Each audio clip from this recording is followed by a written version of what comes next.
ni Moses sa bayan, huwag kayong matakot sapagkat ang Diyos ay naparito upang subukin kayo. At upang ang takot sa Kanya ay sumainyo, upang huwag kayong magkasala. Ito natin ating mahulog. Ng Diyos, Panginoon sa umagang ito. Salamat po sa patuloy ng biyaya, sa patuloy ng pagkilos sa bawat kasama, na lahat ng mga bagay ayon sa iyong mga salita ay siya mong pinangyayari. At amin itong napapatunayan at amin itong nakikita. Sa paghihintay namin ng lahat ng mga kaganapan na ito, O Diyos, panatilihin mo sa amin na kami ay panatag at payaman. Pagdilihin mo kami sa kaluwaan ng kaganapan, dahil Ikaw ang Diyos na sa amin ay tumikilos. Salamat po sa patuloy mong pag-ingat sa lahat ng mga bagay na ito. Ang biyaya ay mananawang lagi sa amin ayon sa iyong pagdadako, ayon sa iyong kaluwal na Diyos. Iyan ang dakilang pangalan ng Jesus. Amen. Amen. Amen. Verse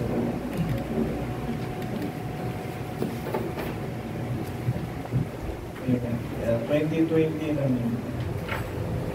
Exodus. Sinabi ni Moses sa bayan, huwag kayong matakot sapagkat ang Diyos ay naparito upang subukin kayo. At upang ang takot sa Kanya ay sumainyo upang huwag kayong magkasala. Amen. Sa panahon ito, ang Diyos ay nakipag-usap na kay Moses. Amen? Nakipag-usap kay Moses. At ang Diyos, pag siya ay nakipag-usap kay Moses, ay siya mismo, ang Diyos mismo. Amen? In the burning bush, it is God Himself na nakipag-usap sa Diyos. Sabihin natin, yung bush na yun ay hindi naman nasunog sapagkat dumaloy ang kapangyarihan ng Diyos doon sa bush na yun upang makuha yung atensyon ni Moses. At nung pinuntahan ni Moses, nangusap na ang Diyos kay Moses. Amen. Kay Abraham, ang Diyos din mismo ang nakipag-usap ng mukhaan kay Abraham. Amen. Yan ang kagandahan ng mga tapat na lingkod ng Diyos sa lumang tipan. Ang Diyos mismo ang nakikipag-usap sa kanila. Amen. Ito namang si Moses, nung nagbigay ang Diyos ng 10 utos sa tapyas na bato, ang Diyos din mismo. Amen. Kaya yun nga lang, kay Moses, hindi siya nagpakita. Nakita yung likuran, nakita yung laylayan ng damit, pero yung mukha hindi nakita ni Moses. Pero si Abraham, nakausap niya ng mukhaan ang Diyos. Amen. Kaya sabi niya, naparito upang subukin kayo. Naparito. Amen. Ang Diyos, nung panahon ng lumang tipan, sa pamagitan nila Abraham, sa pamagitan nila Moses, amen, pwede natin sabihin kay Noah, amen, ang nakipag-usap sa kanila ay ang mismong Diyos. Hindi siya gumamit ng espiritu, hindi siya gumamit ng anghel. Amen. From that time, ang Diyos mismo yung nakikipag-usap sa kanila. Kaya ang Diyos ng panahon na yon ay bumababa palagi dito sa lupa. Amen? Bumababa palagi sa lupa. Pagkakausapin niya ang kanyang mga lingkod, bumababa siya mismo. Gaano kalayo ang langit ng mga langit, ang ikatlong langit dito sa lupa. Napakalayo. Universe pa nga lang. Amen? Hindi na natin masukat. Amen, di na natin masukat Sabi nga nila, itong Earth natin ay kasama sa isang solar system na napakalawak. Solar system pa lang natin, ang technology ng Earth ay hindi na kayang libutin ang solar system pa lang natin. Technology na yan ng Earth. Yung technology ng Earth, sa ating mga pangunawa, sa ating kaisipan, napakagaling na. Amen? Napakagaling na. Lalo itong si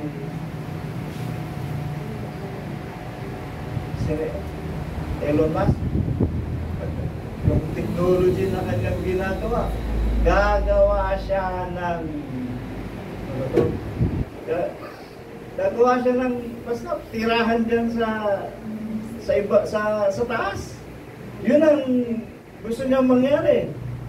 Amen? Gusto niyang pangyarihin. Sabi niya, at yung bagay na yan ay magsisimula sa maliit. Everything comes into a small thing. Kaya talagang binabalak niyang gawin.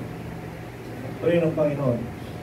Pero hindi pa nila kayang libutin ang solar system. Nakarating pa lang sila ng Mars. Pero hindi pa tao. May tao na bang nakarating ng Mars? Hayop pa lang. Ang boy, binadala nila kasama ng rocket nila. Binadala doon. Ang boy lang. At saka camera. Tingnan kung anong meron sa Mars. Buwan, parang sabi nila, parang hindi pa rin yata totoo. May nagsasabi, parang hindi totoo. Bahala na lang sila. Amen. So, sinasabi natin, ang technology ng tao ay hindi kayang libutin pa ang mga bagay na ito. Amen. Sa kalawakan ng solar system, sabi nila, ang lawak na yan. Pero, within the solar system, sa solar system, ay nasasakop pa siya ng isang constellation. Nasa loob, ang solar system ay nasa loob ng isang constellation. At ang constellation na ito ay composed of millions of solar system. Gano'n marami. Amen. At ang universe is also composed of millions na constellation. Dami. Kaya hindi kayang sukatin. Yan ang first heaven. First heaven pa lang yan. Ate, sabi na natin second heaven, kasi first heaven is the atmosphere. Atmosphere, kung saan yung hangin, kung saan nakarating ang hangin. Outer space is the second level of heaven. Amen? At ang kingdom of God is the third heaven na sinasabi. Amen? Yan ang third heaven na sinasabi. So, akyat manawag ng Panginoon, gano'n mo kalayo yun. Amen. Sabi nila, ang biyahe ng isang sasakyan within the speed of light years, million years pa rin daw makakarating sa galaxy.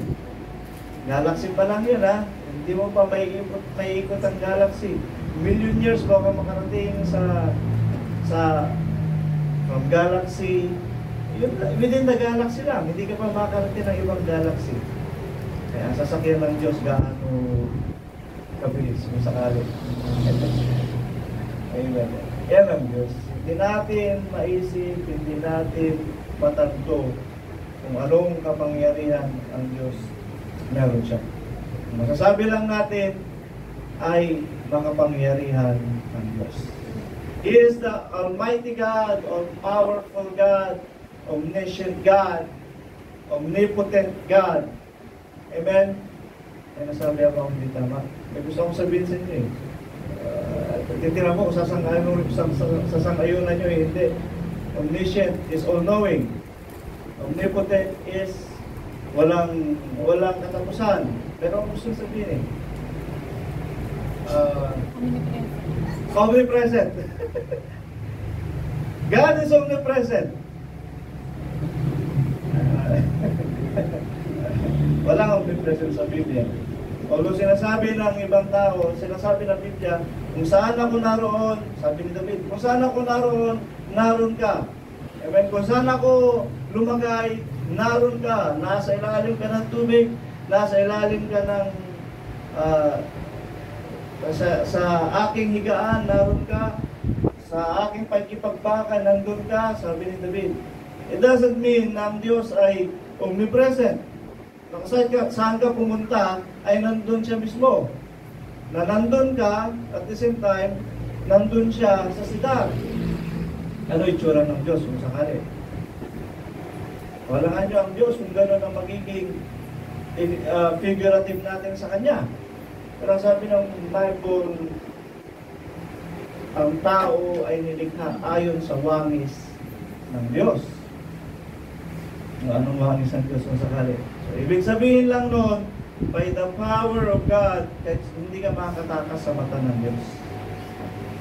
Amen? Yun ang ibig sabihin nun. Sa kapangyarihan ng Panginoon, hindi ka makakatakas sa Kanya. Pumunta ka sa ilalim, kaya Kanyang masundan. Punta ka sa kaitaasan, masusundan ka niya. Pagtago ka sa ilalim ng bulkan, masusundan ka niya. Amen? Hindi ibig sabihin na siya rin mismo ang pupunta. Pwedeng siya rin, susundan ka niya. But, may 7 mata ang Diyos. Amen? May 7 mata ang Diyos. Na yung 7 mata ng Diyos yun ang umiikot dito sa buong sanlibutan. Totoo ba na may 7 mata ang Diyos? Sangayon kayo, hindi. Ano, parang pinya? Tingnan natin, Sakaraya 14.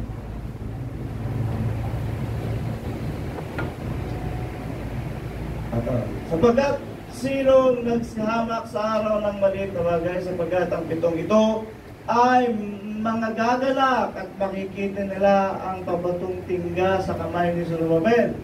Ang mga ito ay mga mata ng Panginoon na nagpaparot parito sa buong lupa.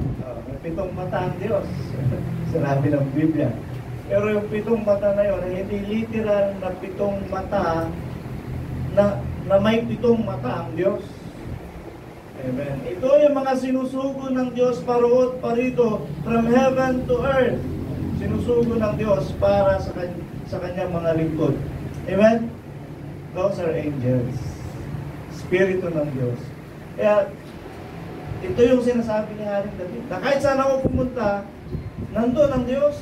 Nandun ang presensya ng Diyos. Nandun yung anghel ng Diyos. Hindi tayo makakatago sa mata ng Diyos.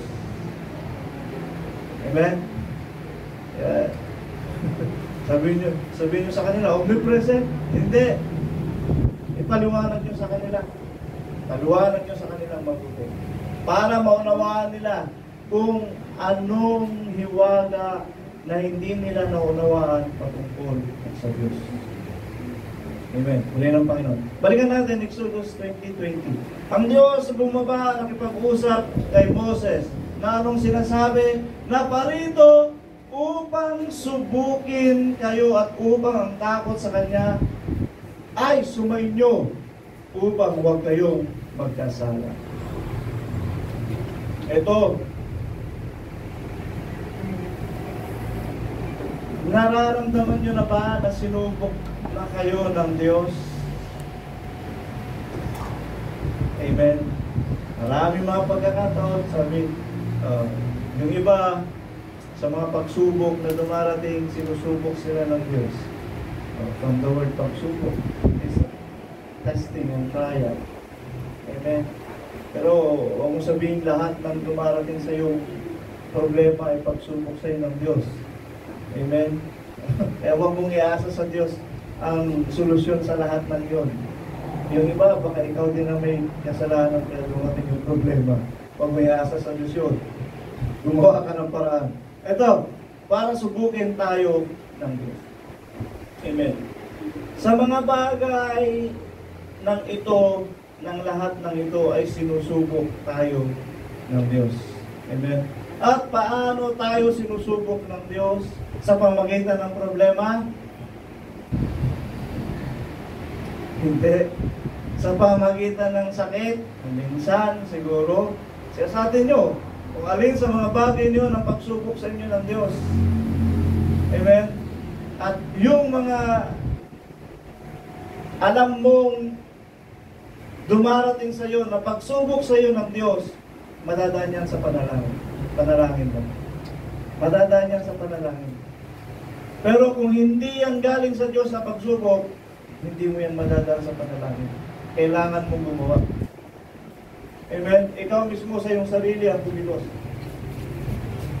Pero depende pa rin sa level ng pananampalataya mo. Kung malakas ka sa pananampalataya, amen, kahit siguro hindi galing sa Diyos yung pagsubok na yun, kilusin mo ang kapangyarihan ng Diyos para yung pagsubok na yun ay matapos, mapagtagumpayan mo. Amen? Palakasin ninyo ang inyong mga pananampalataya. Ito, ngayon, sinusubok tayo ng Diyos sa pamamagitan ng Kanyang salita. Amen? Sa pamamagitan ng Kanyang salita. Sinasabi nga ni Haring David, inimpok ko ang iyong mga salita sa aking puso. Amen? Upang huwag akong magkasala laban sa iyo. Yun ang dapat mangyari. Alamin natin ang salita ng Diyos, unawain natin ang salita ng Diyos, pagnilay-nilayan natin ang salita ng Diyos. Amen? Upang tayo ay hindi makasuway. Sapagkat sa maraming mga pagkakataon, nakakasuway tayo sa salita ng Diyos. Hindi natin alam. Bakit? Hindi natin naunawaan ng Biblia. Nasusuway na pala natin ng salita ng Diyos, hindi natin alam. Bakit? Hindi natin kasi nabasa. But those excuses, no one. Amen? Ang salita ng Diyos ay batas para sa atin. Lalong-lalo na tayong mga mananampalataya. Salita ng Diyos, kailangan mangyari. Tapos sabihin mo, anong sinuway ko? Hindi ko naman kasi nabasa. It doesn't mean absuelto ka sa Diyos. Those excuses, no one. Pumunta ka sa ibang lugar. One way pala, pinasok ko eh. Kasi hindi mo alam. Ay, uli ka talaga. Mali talaga ang ginawa mo. May mali ka talaga sa mga ordinansa nila. Amen? O, mamaya, baka may sign nga, kasi hindi mo alam basahin, dahil hindi mo inuunawa, yung sign pala na yun, no entry, pumasok ka, mali ka talaga. Ngayon, baka sa una, pag hindi ka tagaroon, baka sa una, pagbibigyan ka, pero first offense mo na yun. Amen? Ganun din sa salita ng Diyos.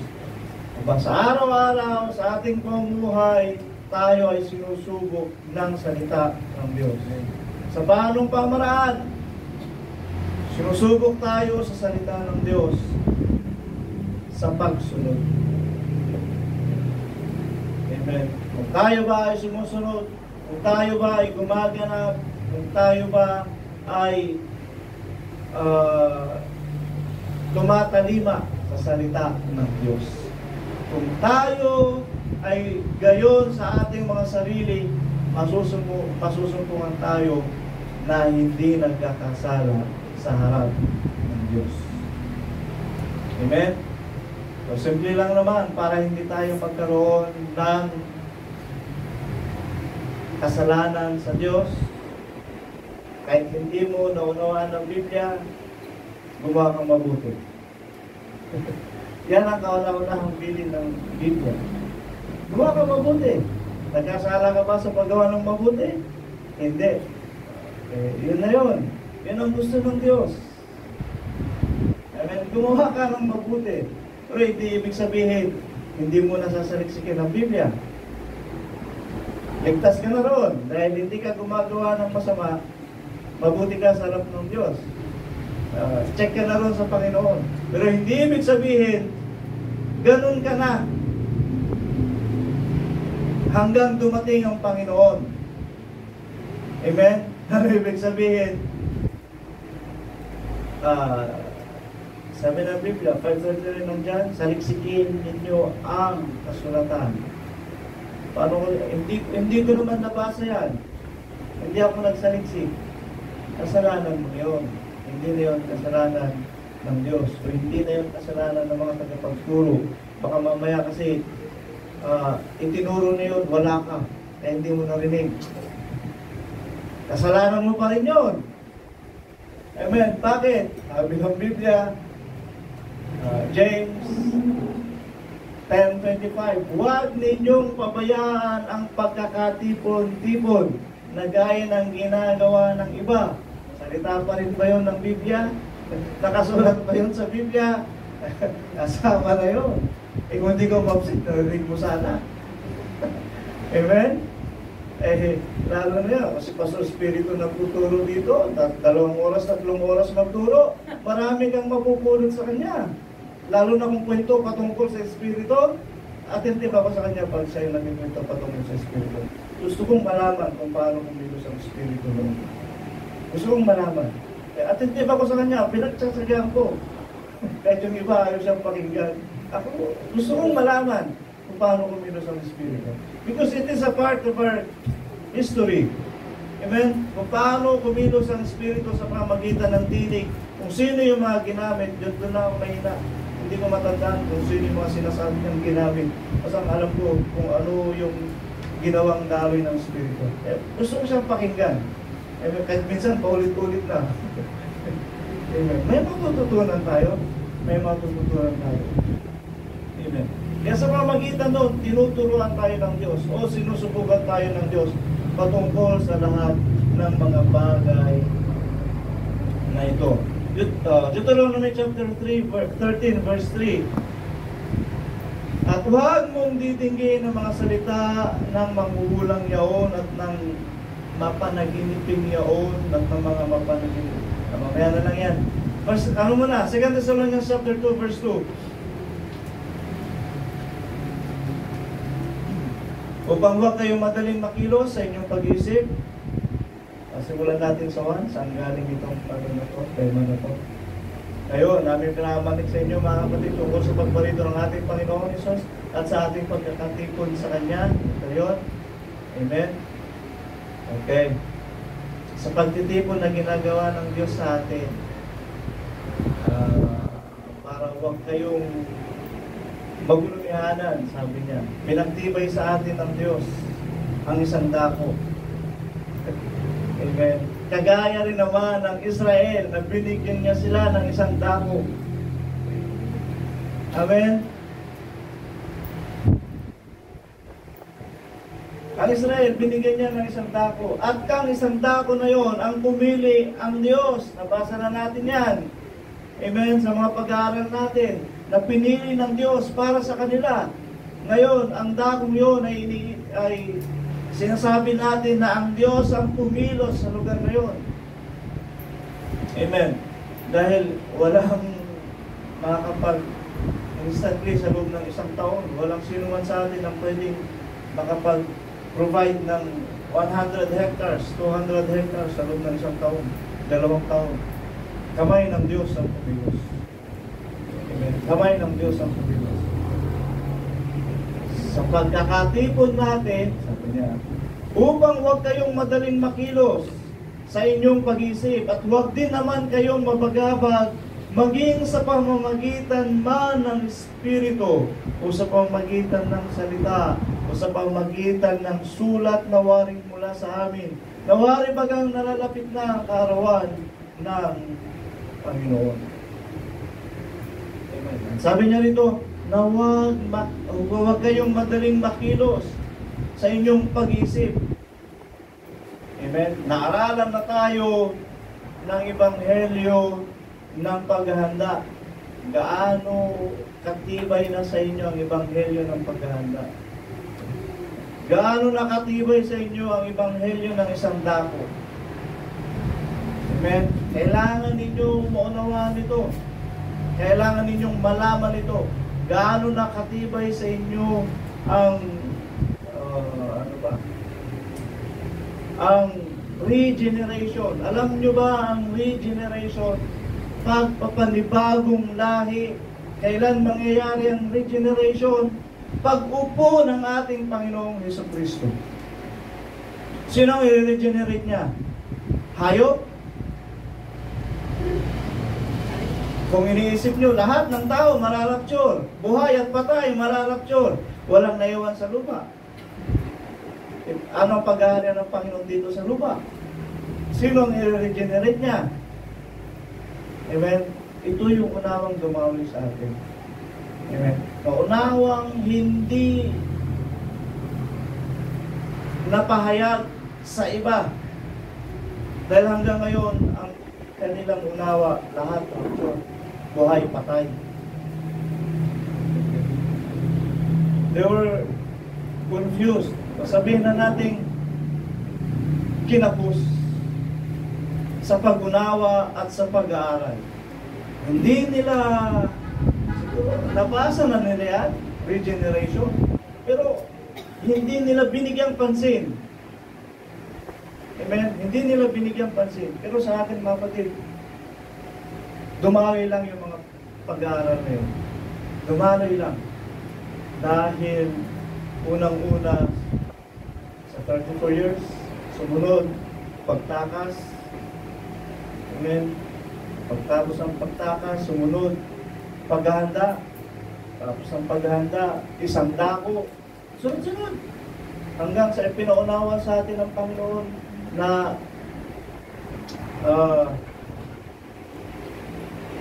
the kingdom, the gospel of the kingdom, na ang kaharian ng Diyos ay mahayag dito sa sanlibutan. The kingdom of this world has now become the kingdom of our Lord and Christ. Ang sanlibutan na ito ay naging kaharian ng ating Panginoong Hesukristo. Saan siya maghahari? Dito sa sanlibutan. Kailan siya maghahari? Sa kanyang pagparito, sa kanyang pagbaba. Amen? At malinaw naman na sa atin, palagi nating ipinapahayag na bago ang kanyang kaharian, lilipulin ang lahat ng masama. Amen? Lilipulin lahat ng masama, yung mga hindi karapat-dapat. Lilipulin lahat ng Diyos, lahat ng mga hindi mahalaga. Amen? Salamat sa Diyos, ipinaunawa sa atin dahil mahalaga tayo. Palakpakan natin ang Panginoon. Pinaunawa sa atin dahil mahalaga tayo. Sino nakaunawa nito? Na maghahari ang atin. Alam din nila yan? Maghahari ang Panginoon sa Kristo dito. Kailan? Sa millennium. Alam nila yan. Pero, hindi nila pinaghahandaan yung bagay na yun. Ang alam nila siguro, ang patayang buhay dadalhin sa langit.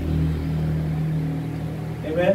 Tapos, pagka nawasak na ang sanlibutan, yung mga buhay na dinala sa langit, dadalhin ulit sa lupa. Pabalik-balik. Hindi naman mahirap sa Diyos yun. Hindi sa Diyos. Kaya lang, ang doktrina nila, hindi pa rin pwede. Bakit? Ang lahat ng dadalhin sa langit ay babaguhin.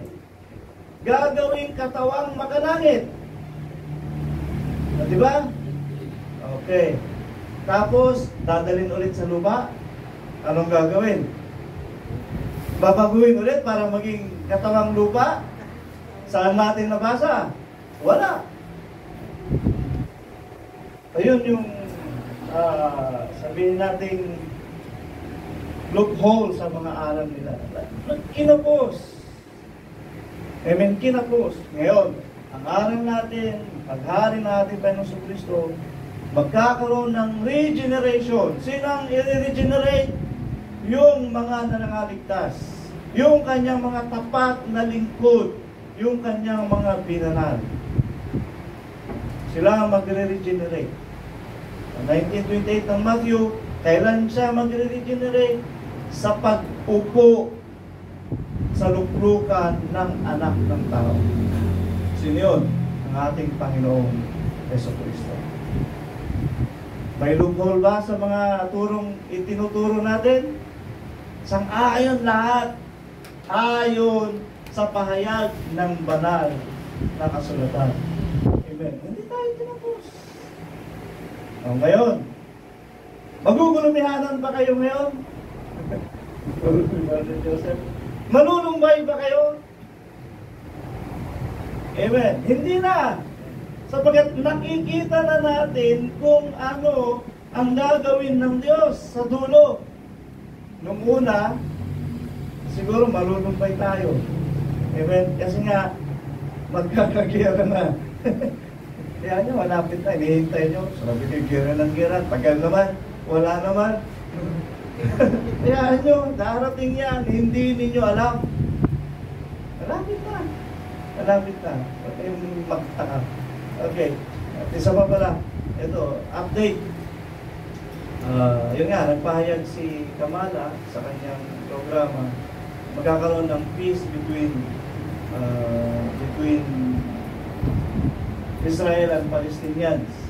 Yun ang isa sa mga programa niya. Which is imposible. Amen? Imposible. Pero yung mga bagay na ipinahayag ng banal na kasulatan, imposible sa atin. Pero sa Diyos, ito ang kanyang sinalita. Ito ang kanyang gagawin. Dumating yung araw sa atin, si Trump. Tapos, yung may babagsik na pagbubuka, si Trump. Pati mukha. Lagay na lagay doon sa versikulo. Babagsik na pagbubuka. Okay. Matapos ni Trump, binigyan lang natin ng pangalan. Pero sabi nung mabagsik na pagbubuka. Sumunod, yung taong magaling sa tax, which is yung sumunod sa kanya, si Biden. Kaya itinaas lahat ng tax sa US pagkatapos. Which is true. Nangyari ba? Yan ang words of God. Mangyayari at mangyayari. Ngayon, yung vile person na nahayag is yung kanyang vice. Dati, sabi niya, si Trump pa rin sana ang tatakbo. Ay, si Trump. Si Biden pa rin ang tatakbo. Pero, sa huli, nag-withdraw siya. Ibinigay niya kanino? Kay Kamala. Na doon sa ating binabantayang pahayag sa Daniel 11, siya nga. Nangyari ang ating binabantayan. Nangyari ang salita ng Diyos. Nangyari. Amen? So wala tayong hesitation ngayon pagdating sa words of God. Mangyayari at mangyayari. Ngayon, ito ang programa ni Kamala, peace between Israel and Palestinians. At naniniwala siya ng solusyon lamang sa pagitan ng Israel at ng mga Palestinians. Ito,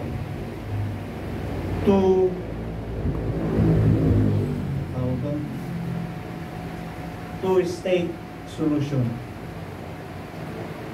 Na yung Jerusalem ay magiging capital ng dalawang bansa.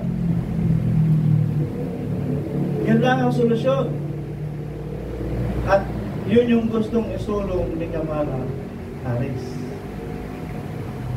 Sabihin natin pro-Israel siya. Pero parang mayroon siyang konting concern. Sabihin ko konting concern. Mayroon siyang concern para sa mga Palestinians.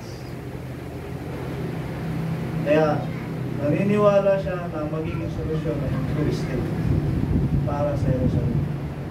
Magiging capital siya ng dalawang bansa. So, which is nakasulat sa Biblia. Hindi nila alam, pero lumalabas sa kanila dahil dito yung mga bagay na nakasulat sa Biblia. Revelation 11 verse 2.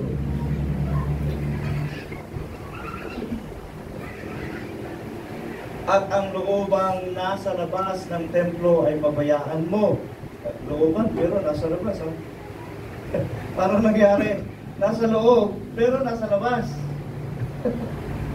Ano nangyari kaya?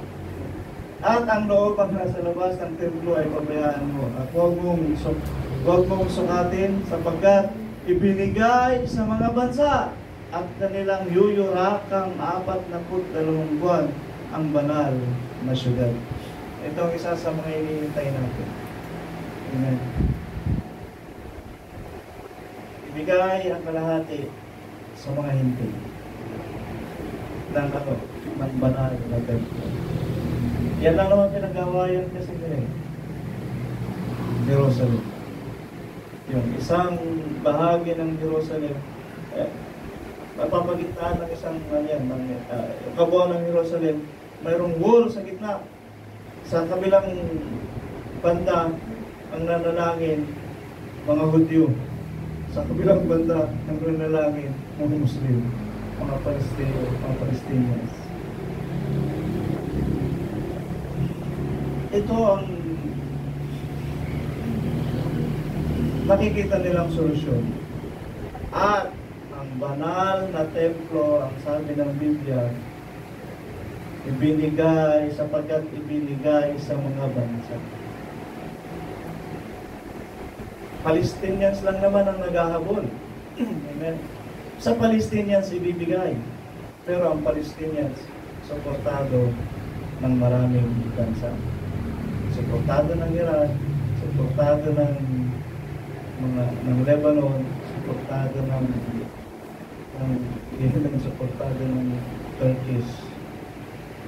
Turkey. Kaya pag nabuksan yun, sila magtitiwala yung mga bansa niya. And this is the solution. At nakasulat sa Biblia, yuyurakan nila ng 42 months ang banal na syudad, ang Jerusalem.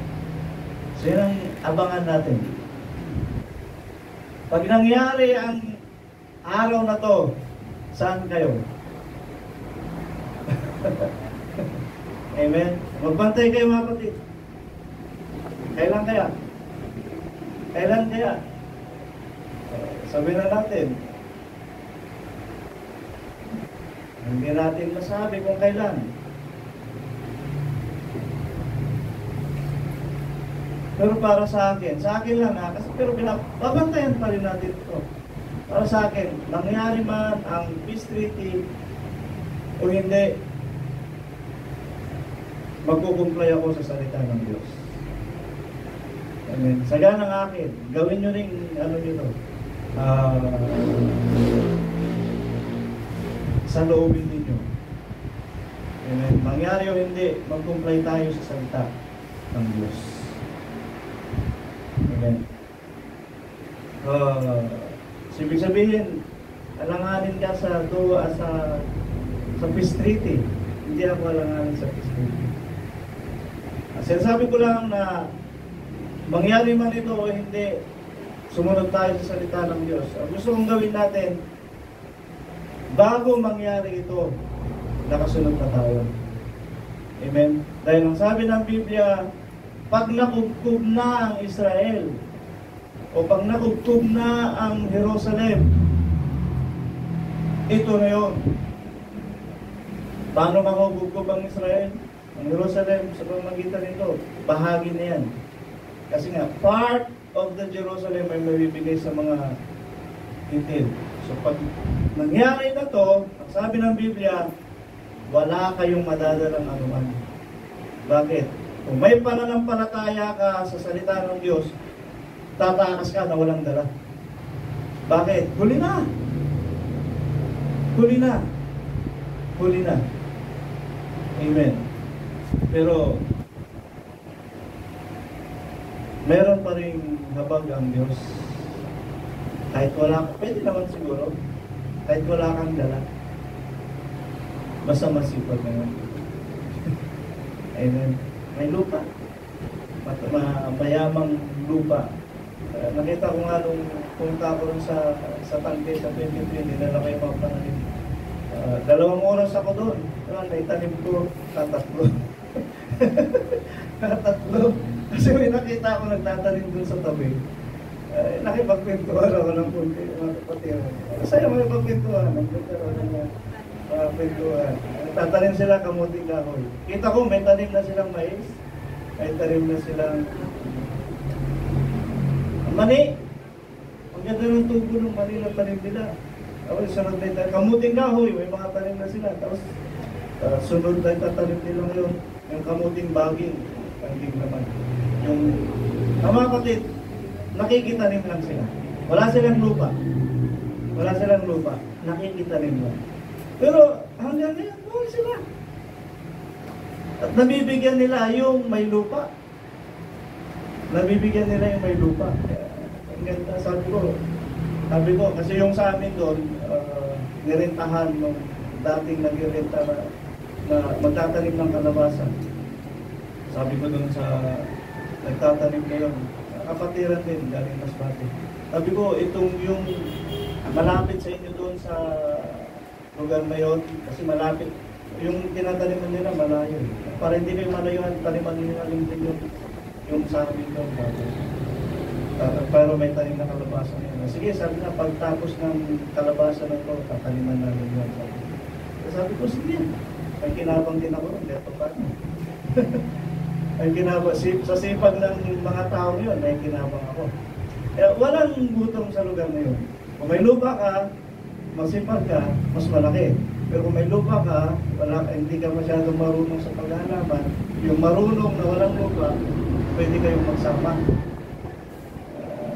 Puri ng Panginoon. Kaya sabi ko, taniman nyo, sige. Gusto ko mas malawak para mayroong kinabang doon sa lupa. Puri ng Panginoon. Magaling naman sila magtanim. Kaya puri ng Diyos. Walang ano. Kaya sabi nila, kung wala kayong katara-tara, pwede kayo pumunta ron. Sige, makitanim kayo. Makitanim kayo. Kung wala kayong lupa. Maraming lupa nakatiwang-wang doon. Sabihan nyo si Pastor Jeffrey, marami siyang lupa. Sabihan nyo si Pastor Jeffrey, marami siyang lupang nakatiwang-wang dito. Gusto niyang tataniman. Gusto niyang pakumpunin. At rin ang Panginoon. Ganun ang biyaya ng Diyos sa ating sa lugar na mabubuhay tayo kahit wala tayong pera. Kung sa panahon na dumating na ang digmaan ay magpaganon. Pagwasak sa mga kaharian ay mangyari. Buhay tayo doon. Huwag lang kayong maghahanap ng internet. Ngayon meron pa. Pero sa susunod wala na yan. Huwag lang kayong maghanap. Marami kayong mahanapin patungkol sa mga karangyaan sa buhay. Wala doon. Hindi kayo para doon. Pero kung hinahangad natin ay yung pagliligtas ng Diyos. Kahit may kahirapan, may kapayapaan. Amen. Ito ang inaasahan mo yan. Huwag kayong magulumihanan. Kailan yan mangyayari? Baka hindi mangyayari. O kaya matagal pa yan. Amen. Balik mo doon sa 2 Thessalonians chapter 2 verse 2. Upang huwag makilos ang inyong pag-isip at huwag din naman kayong mabagabag maging sa pamagitan man ng Espiritu. Amen. O sa pamagitan ng salita o sa pamagitan ng sulat. Amen. Yung aral na nasa sa atin. Patuloy ba kayong nababagabag? O nalulumbay?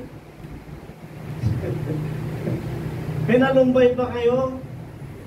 Kung pinalumbay kayo ng Espiritu, maganda. Para ano? Para magsisi kayo. Hindi naman magsisi. Ayun, dahil hindi naman wala naman tayong pagsisisihan, para tayo ay magkaroon ng banal na takot. Amen. Para tayo ay gumawa na at makapaghanda. Yan ang ibig sabihin. Maganda. Pinalumbay ba kayo ng mga pag-aaral na to? Kung pinalumbay kayo ng Espiritu, good for you. Pero kung nalumbay kayo Dahil maiiwan nyo ang mga bagay na ito para kayong asawa nito. Amen. Pero nakikita naman natin kung anong biyaya at pag-asa ang darating pagkatapos ng lahat ng ito. Amen. Sabi ng Corinthians siya kanina, o ng John 16:22, ito ay pansamantalang kalumbayan lamang. Pansamantala lang ito. Malulumbay kayo, mahihirapan kayo, pansamantala lang yan. Matutuwa ang sanlibutan sa ngayon, kayo malulumbay. Sandaling panahon lang yan. Amen. Dahil darating ang panahon, 65:14 ng Isaiah.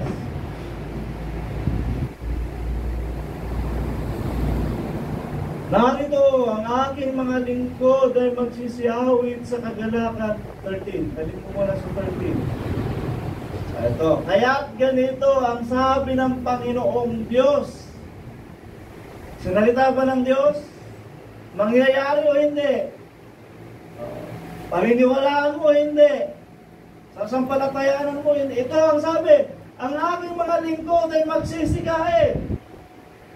Ngunit kayo'y magugutom. Sinong kayo? Yung hindi lingkod ng Diyos. Yung hindi sumampalataya sa Diyos. Yung mga hindi tumalima sa Ebanghelyo ng Diyos. Magugutom sila. Bakit? Hindi na ganda eh. Amen? Hindi na ganda. Kaya kayo rin, yung mga hindi naghanda, magugutom din kunti. Bakit? Hindi nyo makakain yung gusto ninyo. Kaya ang paghahanda, ganito. Lahat ng gusto nyo makain sa panahon na ito, ihanda nyo. Ay, hindi yung gutom eh. Kamuting kahoy, marami tayo doon. Saging, marami tayo doon. Pagtanim ka lang. Para hindi magutom yung gusto ninyong makain sa panahon na wala na talaga, yun ang impact ninyo. Amen. Ang aking mga lingkod ay magsisinom. Ngunit kayo'y mga uuhaw. At tubig, wala sila. Narito, mga gagalak ang aking mga lingkod, ngunit kayo'y mga papahiyak. Amen. Tuloy natin, 14. Narito ang aking lingkod ay magsisiyawit dahil sa kagalakan. Tuwang-tuwa sila, niligtas sila ng Panginoon. Ngunit kayo'y magsisidaing dahil sa kapanglawan ng puso. Hirap na sila. At aangal dahil sa pagkabagabag ng loob.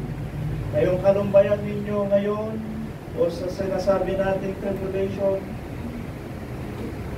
hayaan lang natin, pansamantala lang yun. Pagkatapos nun, masasayahin tayo ng Diyos.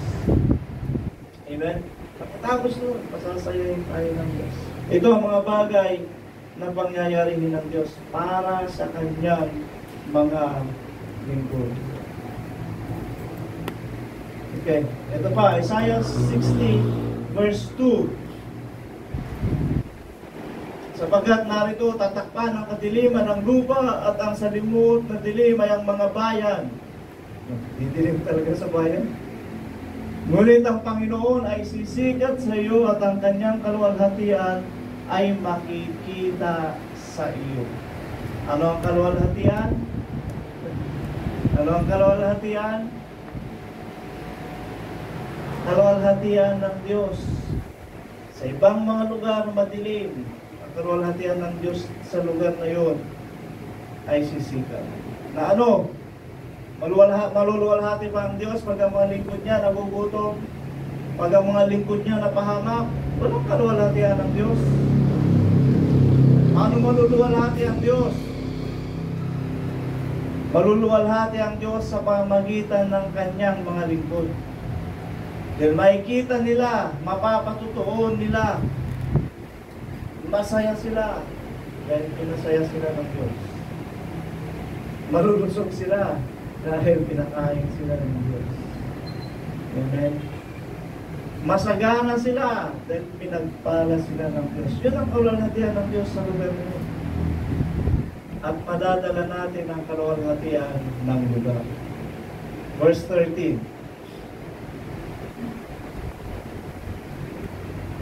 1:3. Sapagkat narito, ang kaluwalhatian ng Libano ay darating sa iyo, ang puno ng abeto, ng pino at ng bo na magkakasama upang pagandahin ang dako ng aking santuaryo. Kamusta kayo mga nagluluto? Patayo pa tayo, tatapusin ko na sana. Kasi may iba na topic. So, sige, papahin natin. Magkakasama upang pagandahin ang dako ng aking santuaryo at aking gagawin ang dako ng aking mga paa na maluwalhati.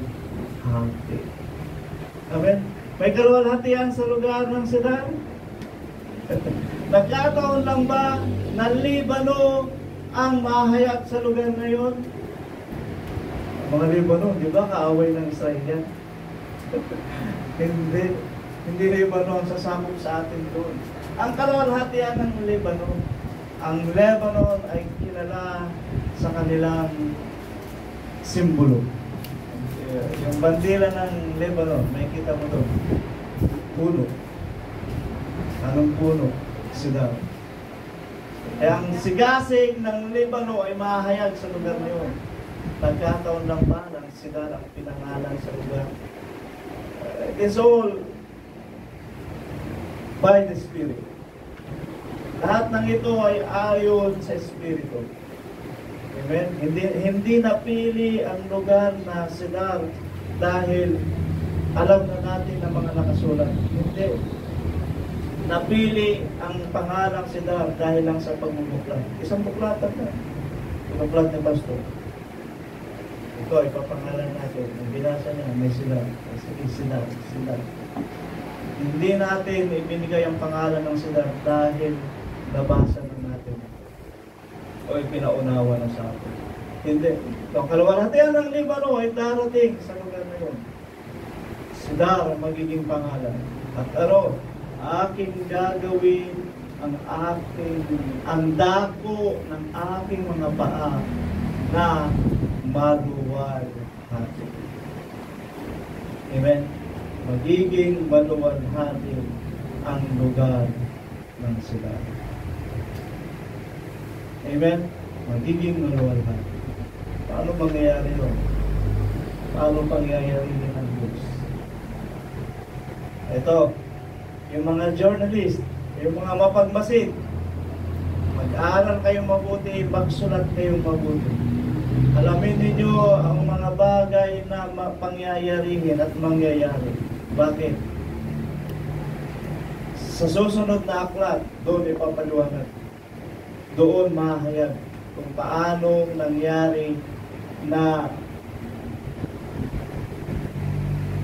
umulan ng bituin sa langit, ngunit ang isang lugar ay hindi nasunog. Yung mga journalist dito, magsulat kayo ng magsulat. Ano? Magsulat kayo ng magsulat. Parang mga pagkilos ng kapangyarihan ng Diyos sa kanyang mga lingkod. Marami ng pagkilos ang Diyos sa kanyang mga lingkod sa mga nakaraang panahon, sa lumang tipan. Mga bagay na ikwento ng mga nagsulat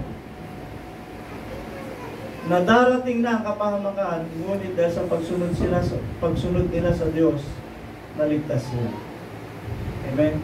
Ngayon, ito rin ang magiging kwento natin. Mapapahamak ang sanlibutan, ngunit sa isang lugar, hindi pinaintulot ng Diyos na masunod. Mapapasama yan sa kwento ng Book of Remembrance. Saan yan? At yun na talaga ang mangyayari. Ganon din ba ang alam nyo mangyayari? O hindi? Nag-aalinlangan pa kayo? Baka yung isip ninyo nagugulumihanan pa sa pamagitan ng mga balita, sa pamagitan ng nakasulat, o sa pamagitan ng Espiritu? Ano ang mas matimbang sa inyo? Yung ginagamit sa tinig o ang Biblia? Ang mga nagsasalita ng wika, sasailalim yan sa Biblia. Amen? Yung mga ginagamit sa Espiritu, mas matimbang ang words of God. Words of God na ito. At ang salita ng Diyos ay utos. Ang salita ng Diyos ay batas. Amen? Ang salita ng Diyos ay kapangyarihan mismo ng Diyos. Sino ang mas magiging mas mataas dito? Amen? Wala. Kahit na ang ginagamit ng Espiritu ay pasasakop sa salita ng Diyos. Kung ang ginagamit sa Espiritu ay iba sa sinasalita ng Biblia, ayon sa pahayag ng Biblia, huwag ninyong tanggapin. Sabi rin naman ng Biblia, sabi rin naman ng Galatians, kahit na anghel na magturo sa inyo ng ibang ebanghelyo na hindi ayon sa itinuro ng Biblia, huwag ninyong tanggapin. Sabi nga doon, itakmin. Amen? Anghel na yun. Sino ang paniniwalaan natin? Ang panaginip ng iba o ang Biblia? Sino ang paniniwalaan natin? Ginagamit ng Espiritu o ang Biblia? Amen? Ganon katimbang dapat ang Biblia sa atin. Gawin nating utos ng Diyos, batas ng Diyos, salita ng Diyos, ang banal na kasulatan. Amen? Ganon din, timbangin natin. Alin ang mas matimbang sa inyo?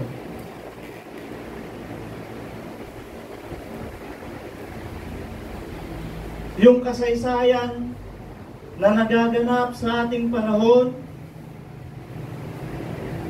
o ang hula ng Biblia na mangyayari sa panahon na darating? Alin ang mas matimbang sa inyo? Alin ang paniniwalaan nyo? O yung hula ng tao na hindi naman natin o hindi naman sabihin natin hindi, sabihin na natin kahit ginagamit siya ng Espiritu, sa tao na naguhula na ginagamit ng kung sinong Espiritu, na mga hula niya ay yung iba tumatama o ang kasaysayan o ang panahon kasalukuyan o ang hula ng Biblia na mangyayari sa panahong darating.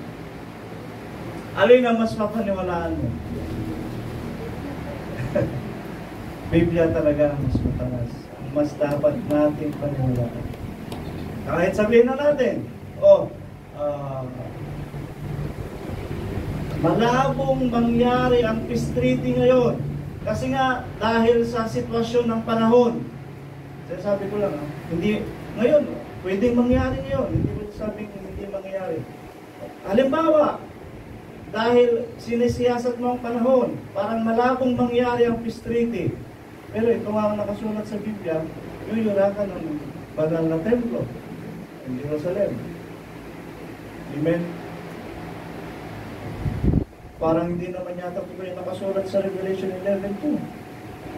Ano ang paniniwalaan mo? Yung ngayong kasalukuyan o yung nakasulat na hulang sa panahon na mangyayari? Amen. Yung panahon, itong Biblia, siya ang ating paniwalaan, siya ang ating pakinggan, siya ang ating sundin. Dahil kung ang panahon nagsasabi na malabong mangyari, baka bukas mababaliktad ang sitwasyon. Hindi natin alam kung ano mga pwedeng mangyari na siyang gagawin ng Diyos. Amen. Sa kanila, para mangyari ang isang bagay na nakasulat. Mga bagay na nakasulat ay siyang mangyayari. Hindi natin ito mga pasubalian. Marami na tayong napatunayan na nakasulat sa Biblia na nangyayari na sa ngayon. Amen? Hindi natin ito may tatago. Amen? Kung paniniwalaan mo yung salita ng ibang tao, kung paniniwalaan mo yung sulat ng ibang mga ngaral na ganito, ganito, ganito, alin ang ating paniniwalaan? Amen. sa atin mga kapatid, bantayan natin ang mga bagay, ang mga sitwasyon sa panahon natin. Habang inihintay natin mangyayari ang hula ng Biblia. Amen? Huwag yung parang hihintayin mong mangyayari ang mga bagay na hula ng Biblia. Tapos sasabihin mo, tignan nga natin kung mangyayari yan. Yan ay wala sa pananampalataya. Amen? Wala sa pananampalataya. Sabi nga nila, kung ikaw ay sumampalataya at hinihintay mo na lamang ang mga hula ng Biblia na mangyayari, hinihintay mo na lang na mangyayari, ang iyong pananampalataya ay ganap sa harapan ng Panginoon. Ngunit, kung ikaw ay sumampalataya dahil nakita mo ang panahon na mangyayari na nga, sabi ng Biblia, nakakahiya ang iyong pananampalataya. Nakakahiya ang iyong pananampalataya. Nakita mong nagkagulo, saka mo yung paniniwalaan, saka mo yung paniniwalaan sa sarili mo, natutuwa ang salita ng Diyos, nakakahiya ang iyong pananampalataya. Sa atin, ng mga mananampalataya, what was written will come to pass. Ito ang ating paninindigan sa salita ng Diyos. So, kahit anong balita, kahit na anong mga nababasa natin na mga isinusulat, kahit na anong mga bagay na ito na nahayag sa harapan natin, kahit na sinong bumubulong sa inyo, amen, huwag ninyong paniwalaan. Huwag kayong makilos sa inyong pag-iisip. Biblia ang ating paniwalaan. Amen. Biblia ang ating paniwalaan. Patuloy tayo magsalita. 15:8 ng Revelation. At napuno ng usok ang santuaryo mula sa kaluwalhatian ng Diyos at kanyang kapangyarihan, ay sa kanyang kapangyarihan. At sino man ay hindi makapasok sa santuaryo hanggang sa matapos ang 7 salot ng 7 anghel. Okay. After ng 7 salot, 7 salot talaga, bago mahayag ang paghahari ng ating Panginoon Kristo, may 7 salot. Alamin niyo ang 7 salot. Hindi lang yan puto, hindi lang yan palaka, hindi lang yan ipis, hindi lang yan bagyo, hindi lang yan ang 7 salot na yan. Actually, hindi lang 7 salot, may 7 mangkok pa. Ganon kahirap ang pagdadaanan natin. Ngunit sa pananagumpay natin, nakita natin kung anong kaluwalhatian ang ibibigay sa atin ng Diyos. Yes. Paliwanag ko sa inyo ito sa susunod na linggo. May magandang paliwanag dito. At mayroon din akong nakuhang chismis. Chismis na yung 7 ay yung punong kahoy ng buhay. Sa paglaon ng panahon. Kasi isang puno lang yun. Hindi ito mai-distribute sa buong mga bansa. Kaya yung yung punong kahoy ng buhay na ito, wala dito si Mr. Bertie, ay pwedeng gawing, kasi sabi doon, panggamot sa lahat ng mga bansa. Yung punong kahoy ng buhay na yun ang magiging source.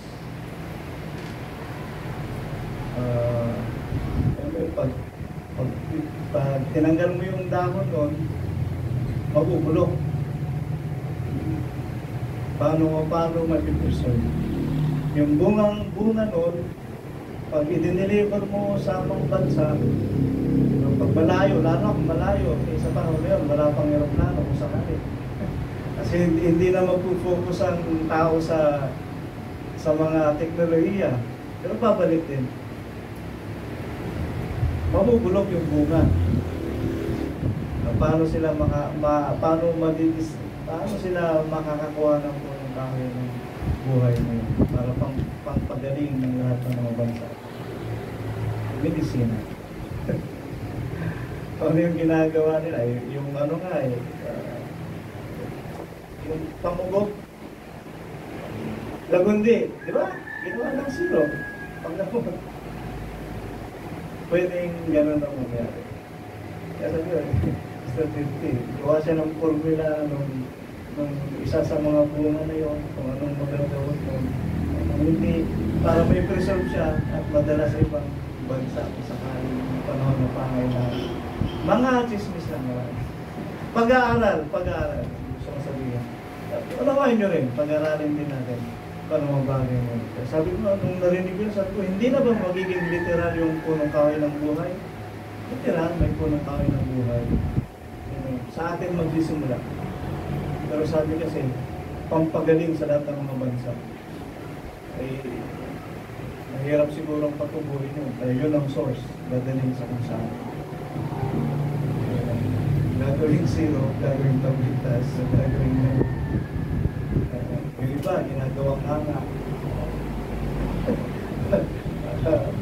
Rin ang Panginoon. Those are, sabihin natin, pag-aaral na gusto nating maunawaan kung paano dadaroy para sa isipin nyo rin, paano kaya? Paano na? Pwede rin naman gano'n. Kung hindi kayo sangayon sa gano'n, mag-isip tayo ng iba kung paano gagawin ng Diyos na lahat ng bansa ay makikinabang sa punong kahoy ng buhay. Lahat sabi. Pwede na Panginoon tayo pa yung mga sabihin natin. Meron itong sanktuaryo na puno ng usok ang sanktuaryo mula sa kalwalhatian ng Diyos. This is another dimension of time. Sa linggo. Sa linggo. Ano? Ang kuman magagawa ang Diyos. Ang magandang awit. Alam ko may magagawa ang Diyos. Alam ko ba na may ulog sa Panginoon? Ang Diyos. Kung ako'y magtatapat sa Kanya'y maglilingkod, alam ko may magagawa ang Diyos. Minsan pa, awitin natin, ihayag natin. Alam ko may magagawa ang Diyos. Hallelujah. Napilang Diyos, purihin ka Panginoon. Hallelujah. Salamat kami sa iyo, Diyos. Sa tanawin na ito ay pagpapahayag ng aming pagtitiwala sa iyo. Ay pinagkakatiwala namin sa iyo, God. Sa aming mga pananampalataya, ang iyong kapangyarihan ay kikilos at dadaloy upang ganapin ang iyong mga salita sa amin para sa iyong mga lingkod. Kaya, Panginoong Jesus, narito ang iyong mga lingkod na ito sa may purihan na ito, naghahayag ng aming pagtitiwala at pananampalataya sa iyo. O Diyos, siyasatin mo ang aming mga puso at ang aming mga kaisipan. Ito ba ay nakatuon sa iyong mga salita at pagsunod sa iyong mga salita? O Lord, narin mo kami, Panginoon, na mahalaga sa iyong harapan dahil sa pamagitan ng aming pananampalataya at sa pamagitan ng iyong mga salita. Ang lahat na wanong ito, O Diyos, ay masubukan mo kaming hayag sa iyong harapan na karapat dapat piliin, karapat dapat sa iyong pagtatalaga. Panginoon, salamat po sa iyong pagtuturo sa amin ng lahat ng ito upang kami ay maging karapat-dapat sa iyo at ang lahat ng mga bagay na iyong itinuturo at pinapahayag sa amin ay dapat nga namin maunawaang lubos. Dahil sa pagkawalan ng pagkaunawa ay pwede kaming mapahamak. Ngunit hindi mo hinayaang gayon, kundi itinuro mo sa amin ng ganap at sapat at totoo ang lahat ng ayon sa iyong mga salita, ayon sa iyong kalooban, ayon sa iyong minagaling.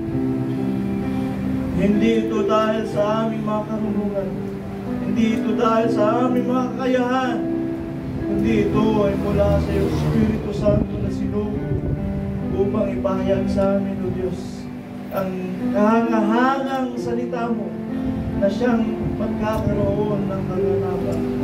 At salamat po, O Diyos, na ikaw ang patuloy na sa amin ay pumipili, patuloy sa amin na naghahanda sa amin para sa mga panahong darating. At nawa, may handa rin namin ang aming pakaisipan, ang aming mga sarili, ang aming mga puso, upang anuman ang mangyari, kami, O Diyos, ay may pananagumpay sa aming pananampalataya. Dakila ka, luwalhati ka. At Panginoon, patuloy namin itinadalangin sa iyong kabuuan ng mga lingkod mo sa bahay purihan dito. Ingatan mo po ang bawat isa. Ang kapahintulutan mo, O Diyos, ay dumating nawa sa bawat isa sa amin. At lalong-lalo na ang iyong mga salita ay masunod ng bawat isa ayon sa iyong ipinangutusan. O Lord, pangingatan mo ang bawat isa sa amin hanggang sa maganap ang mga bagay na ito ayon sa kapanahunan. Kami ay may katiwasayan at kapanatagan dahil masumpungan mo kaming handa sa lahat ng mga bagay. Kulang man kami sa mga handang pagkain, ngunit tumitiwala kami sa iyong mga salita. Natutulungan mo kami sa pamagitan ng lupa. Magugutom kami sa ilang mga bagay, ngunit sapat sa amin ang pagkain ngayong pagkakaloob. Ito ang aming pagkakatiwala sa iyo. Kayo, Diyos, nawa, alisin mo sa bawat isa amin ang pagdulungan. Ang kalumbayan sa Espiritu ang dumating upang magkaroon kami ng pagnanasa na maganap sa amin ang mga bagay ayon sa iyong mga salita na bahagi kami ng naganapan at kami ay magsimagtagumpay. Pagpalain mo ang lahat ng mga karunungan mo. Tinatanong mong bawat isa sa amin at ang iyong Santong Espiritu ay patuloy na manahan sa bawat tahanan at sa bawat isip at puso ng bawat isa. At ang iyong kaluwalhatian ay mahayag na aming nakikita ay makita ginawa ng mga taong nakapaligid sa amin na ikaw ang Diyos ng Israel, ang Diyos ni Abu, ang Diyos ni Abraham, ang Diyos ni Isaac, na sa amin ay siyang kumikilos. Salamat po, Panginoon, sa iyong kabutihan at sa iyong kanulan. We give you praise, O Lord. In Jesus' name, amen.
Sa lahat ng mga bagay, magpasalamat po sa Diyos. Ito ang kalooban ng Diyos kay Kristo tungkol sa Kanya. At makabanalin kayong lubos ng Diyos din ng kapangyarihan at ang inyong espiritu at kaluluwa at katawan ay ingatang buo na walang kapintasan sa pagparito ng ating Panginoon sa Kristo. Ang biyaya ng ating Panginoon Kristo at ang pag-ibig ng Diyos at ang kanyang pagkikisan ay sumaatin na may biyaya at pagpapala sa kanyang magandang loob at sa kaluwalhatian ng ating Panginoon. Sa pangalan ni Jesus, siya nawa. Amen.